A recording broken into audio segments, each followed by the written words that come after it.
दोस्तों, इस दुनिया में आप चाहे जो कुछ भी कर लो, चाहे जैसे कर लो, अपने आप को मिटा डालो, लेकिन एक बात है जो कि बिल्कुल सत्य है और वो बात ये है कि आप सबको खुश नहीं रख सकते हैं। आप सभी को खुश कर ही नहीं सकते हैं, आप चाहे कुछ भी कर लो। हाँ, एक बात ज़रूर है कि सभी को खुश करने के लिए अगर आप खुद को बर्बाद कर लेंगे तो यही लोग जो आपसे खुश हैं या जो आपसे खुश नहीं हैं, आगे चलकर आपकी परेशानियां बढ़ा देंगे, आपके ऊपर 10 पत्थर और फेंकेंगे। तो बेहतर तो यही होगा कि आपका जो टारगेट है, जो आपका लक्ष्य है, उसकी ओर आगे बढ़ें। आपका समय बदलेगा, लोगों की राय बदल जाएगी। वैसे भी इस दुनिया में कुछ भी अस्थायी नहीं है, ना तो दोस्त ना तो दुश्मन। एक पल में दोस्त, एक पल में दुश्मन, और इसका कड़वा अनुभव आपको कभी न कभी जरूर हुआ होगा। नमस्कार दोस्तों, स्वागत है आप सभी का स्टडी विद ज्ञान प्रकाश में। आज है 10 जुलाई। तो फ्रेंड्स, एक बहुत ही शानदार खबर निकल के सामने आ रही है। अगर आप जीडीसी गवर्नमेंट डिग्री कॉलेज में असिस्टेंट प्रोफेसर बनना चाहते हैं तो आपके लिए यहाँ पर अवसर है। वैसे भी यहाँ पर एक जॉब और भी आ रही है कि जो गवर्नमेंट डिग्री कॉलेज होते हैं उसमें जो समूह ग की भर्ती होती है उसके लिए भी वैकेंसी आने वाली है। क्रमशः असिस्टेंट प्रोफेसर की वैकेंसी यूपीपीएससी से आएगी और समूह ग की वैकेंसी का अध्याचन जो है ये भेज दिया गया है आपके यूपीएससी को। तो यूपीपीएससी और यूपीएससी के द्वारा जो भी राजकीय महाविद्यालय हैं उनमें असिस्टेंट प्रोफेसर और समूह ग की भर्ती की जानी है और इसके लिए अध्याचन भेजे जाने शुरू कर दिए गए हैं। एक अच्छी खबर यहाँ पर ये निकल के आ रही है कि कुल मिला के 536 पदों पर जो अध्याचन है ये यूपीपीएससी को मिल चुका है। शिक्षा निदेशालय ने भर्ती के लिए आयोग को रिक्त पदों का अध्याचन भेज दिया है। कुल पद हैं 536। वहीं पर उच्च शिक्षा निदेशालय और राजकीय महाविद्यालयों में जो समूह ग के पद होते हैं ये शिक्षणेतर कर्मचारियों के पद होते हैं, समूह ग आप समझ रहे होंगे। तो इस पर भी भर्ती के लिए निदेशालय ने यूपीएससी को अध्याचन भेज दिया है। तो अब यहाँ पर असिस्टेंट प्रोफेसर और समूह ग के लिए भर्तियाँ शुरू हो जाएंगी। लेकिन आपके मन में आ रहा होगा ना कि असिस्टेंट प्रोफेसर बनने के लिए आपको परीक्षा में क्या देना होगा, कैसे। देखो फ्रेंड्स, अभी तक क्या होता था कि गवर्नमेंट डिग्री कॉलेज में, जिसको आप जीडीसी कहते थे, इसमें जब भर्ती होती थी तो एक स्क्रीनिंग की परीक्षा होती थी और स्क्रीनिंग परीक्षा के बाद इंटरव्यू होता था। तो इंटरव्यू में ही जो अंक मिलते थे उसी पर आपकी नियुक्ति होती थी। लेकिन अभ्यर्थियों ने यहाँ पर आरोप लगाया कि इंटरव्यू के आधार पर केवल नियुक्ति अगर होती है तो उसमें क्या होता है, धांधली हो सकती है। तो अब यह निर्णय लिया गया है कि इंटरव्यू में तो जो अंक मिलेंगे ही, लेकिन जो आपकी स्क्रीनिंग परीक्षा होती है, ठीक है, ये इन दोनों के अंक जोड़े जाएंगे। स्क्रीनिंग से 75% प्लस इंटरव्यू से 25% अंक जोड़कर आपकी जो फाइनल मेरिट है वो तैयार की जाएगी। तो यहाँ पर आप देख सकते हैं कि स्क्रीनिंग परीक्षा नियमावली मंजूर होने के बाद आपको विज्ञापन देखने को मिलेगा। तो असिस्टेंट प्रोफेसर के पदों पर सीधी भर्ती होती है। अब तक केवल इंटरव्यू में मिले अंकों के आधार पर अभ्यर्थियों का चयन होता था, लेकिन अब ऐसा नहीं है। नई नियमावली बना दी गई है। शासन को जैसे ही शासन की ओर से इस पर अप्रूवल मिल जाता है, मंजूरी मिल जाती है, विज्ञापन जारी कर दिया जाएगा। तो फ्रेंड्स, अगर आप असिस्टेंट प्रोफेसर बनना चाहते हैं तो आपके लिए यह स्वर्णिम अवसर है। देखो फ्रेंड्स, आपको बताना चाहेंगे कि अगर आप असिस्टेंट प्रोफेसर के तौर पर काम करना चाहते हैं तो सबसे पहले तो आप जीएस तैयार करें, क्योंकि जीएस से भी प्रश्न यहाँ पर पूछे जाते हैं। साथ ही साथ आपका जो सब्जेक्ट है उस पर भी आप फोकस करें। इन दोनों के बगैर आप असिस्टेंट प्रोफेसर नहीं बन सकते हैं, चाहे भले ही वो जो यूपीएससी की वैकेंसी हो जो कि शिक्षा सेवा आयोग के द्वारा आने वाली है, या फिर आप गवर्नमेंट डिग्री कॉलेज में शिक्षक बनना चाहते हो। तो बेहतर यही होगा कि आप अपना जीएस जो है वो पढ़ना स्ट्रांग करें और थोड़ा सा समय जीएस के लिए भी दें। देखो, एक खबर और भी निकल के आ रही है, मिशन रोजगार, आप तस्वीर देख रहे होंगे। उत्तर प्रदेश अधीनस्थ सेवा चयन आयोग द्वारा निष्पक्ष एवं पारदर्शी भर्ती प्रक्रिया के अंतर्गत लेखपालों के 7,720 पदों पर जो नियुक्ति पत्र वितरण है, इसके लिए कार्यक्रम तय कर दिया गया है 10 जुलाई को। 10 जुलाई को 10:30 बजे से लोक भवन सभागार लखनऊ में जो लेखपालों की नियुक्ति हुई थी उनको नियुक्ति पत्र दिया जाएगा और इसका लाइव प्रसारण भी होगा डीडी न्यूज़ वगैरह पे। तो जो लेखपाल चुने गए थे ना, तो उनमें 7,720 लेखपालों को नियुक्ति पत्र दिया जाएगा। कब? 10 जुलाई को। और अब 11 महीने के लिए ही रखे जाएंगे तदर्थ शिक्षक। देखो फ्रेंड्स, तदर्थ शिक्षक को लेकर बहुत सारे चैनल आपको भ्रमित कर रहे हैं। मैंने आपको बताया था कि ये जो तदर्थ शिक्षक का मामला चल रहा है, ये उन शिक्षकों का मामला है जब, देखो आपको बता दें, ये जो मामला है एग्जैक्टली सन 2000 के आसपास का है। सन 2000 से पहले एक निश्चित तारीख है 30 दिसंबर सन 2000। उसके पहले मैनेजमेंट के द्वारा कॉलेजों में टीजीटी पीजीटी के लिए जो शिक्षक रखे गए थे तदर्थ पर, तो जिनकी योग्यता पूरी होती है उनको मैनेजमेंट रख लेता था, क्योंकि अगर शिक्षक नहीं होते थे तो पढ़ाई लिखाई करवानी पड़ती थी। तो यहाँ पर क्या हुआ था, बाद में नियमावली ये बनी थी कि 30 दिसंबर सन 2000 के पहले जो लोग थे उनका विनियमितीकरण कर दिया गया था, लेकिन उसके बाद के जो लोग थे उनका विनियमितीकरण नहीं हुआ था। इसको लेकर मामला काफ़ी दिनों से पेंडिंग में चल रहा था और मामला हाई कोर्ट में भी था, कई बार सुनवाई भी हुई थी। आपको याद होगा कि सन 2020 में जो टीजीटी की वैकेंसी आई थी, उस वैकेंसी में तदर्थ शिक्षकों को वेटेज भी दिया गया था। संजय सिंह वाला मामला आपको याद होगा।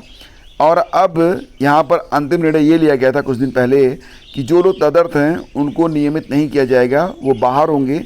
काफ़ी हो हल्ला मचा था। तो ऐसे जो तदर्थ शिक्षक हैं उनकी संख्या कितनी हो रही है, उनकी उम्र एक तो 50 के ऊपर हो रही है, संख्या लगभग 2200 से ज़्यादा है।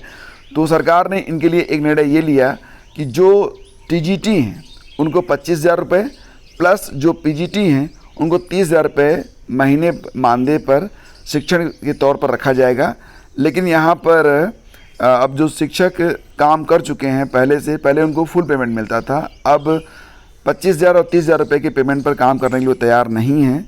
तो ये जो मामला है, आप ये मत समझिएगा कि फिर से कोई चैनल आ जाएगा कि अब टीजीटी पीटी की भर्ती जो है तदर्थ पर होगी, कॉन्ट्रैक्ट पर रखे जाएंगे शिक्षक। हेडलाइन डाल के लोग आपको भ्रमित कर देते हैं, ऐसा कुछ नहीं है। ये पुराने शिक्षकों का मामला है, उनकी लाइफ से जुड़ा हुआ मामला है, सरकार इस पर काम कर रही है। फिलहाल जो तदर्थ शिक्षक हैं वो कह रहे हैं कि भीख नहीं सम्मान चाहिए, वो कह रहे हैं कि हमें नियमित करिए। दूसरी बात वो ये कह रहे हैं कि बहुत कम सैलरी पर हम काम करने के लिए तैयार नहीं हैं। ये पूरा मामला है।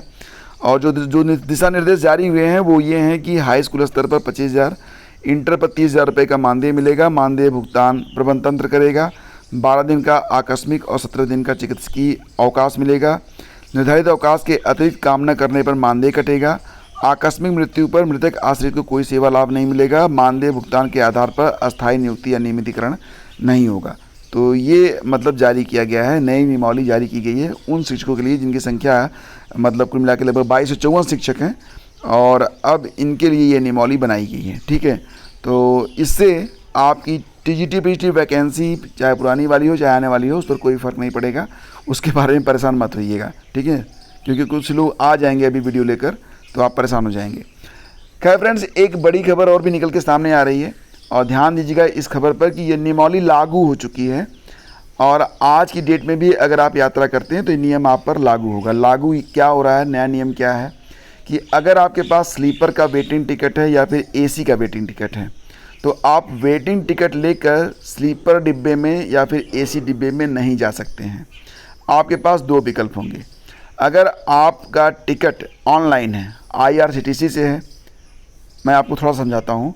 मान लेते हैं आप यात्रा करने के लिए अपना टिकट IRCTC से ऑनलाइन बुक किए हैं, चार्ट बन गया, आपका टिकट वेटिंग रह गया, चाहे वो स्लीपर का रहा हो चाहे वो एसी का रहा हो, तो टिकट आपका कैंसिल। अब वो टिकट मान्य ही नहीं है। अब आपका पैसा आपके खाते में वापस आ जाएगा 3-4 दिनों में, और वो टिकट हो गया शून्य, उसका कोई वैल्यू नहीं। ठीक।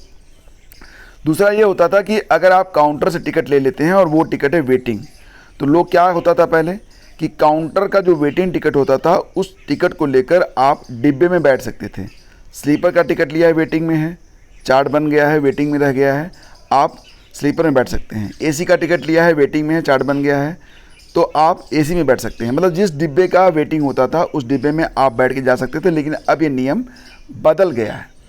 आपने चाहे ऑनलाइन टिकट बुक कराया हो चाहे आपने काउंटर से लिया हो, अगर वो टिकट वेटिंग का है तो आप ना तो स्लीपर में बैठ सकते हैं भले ही स्लीपर का टिकट हो, ना तो एसी में बैठ सकते हैं चाहे वो भले ही आपका एसी का टिकट हो। आपके पास दो विकल्प हैं कि आप काउंटर पर जाकर अपना टिकट कैंसिल करा लें, क्योंकि वेटिंग टिकट पर आप ना तो स्लीपर में जा पाएंगे और ना ही आप एसी में जा पाएंगे।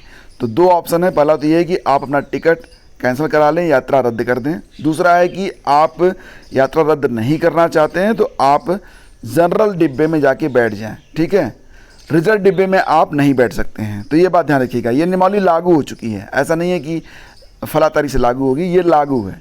अगर आप यात्रा कर रहे हैं तो आप ये बात ध्यान रखिएगा कि आपके पास कंफर्म टिकट है तभी आप रिजर्व डिब्बों में जाएं।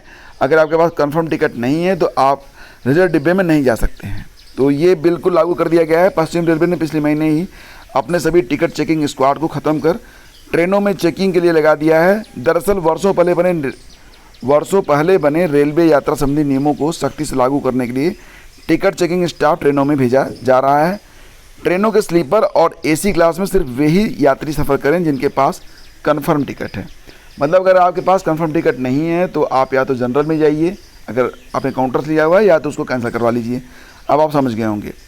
अब देखो यहाँ पर क्या होगा कि मान लेते हैं कि आपने स्लीपर का या फिर एसी का वेटिंग टिकट लिया हुआ है काउंटर पर जाकर ऑफलाइन, और आप यात्रा कर रहे हैं, आपने स्लीपर का लिया हुआ है, वेटिंग है, स्लीपर में बैठ गए हैं, या फिर आप वेटिंग टिकट के साथ एसी में बैठ गए हैं, तो आपको पेनाल्टी देनी होगी। कितनी पेनाल्टी देनी होगी?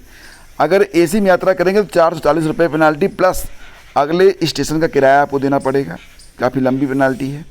और अगर आप स्लीपर में यात्रा कर रहे हैं तो 250 रुपये प्लस आगामी स्टेशन का किराया आपको देना पड़ेगा।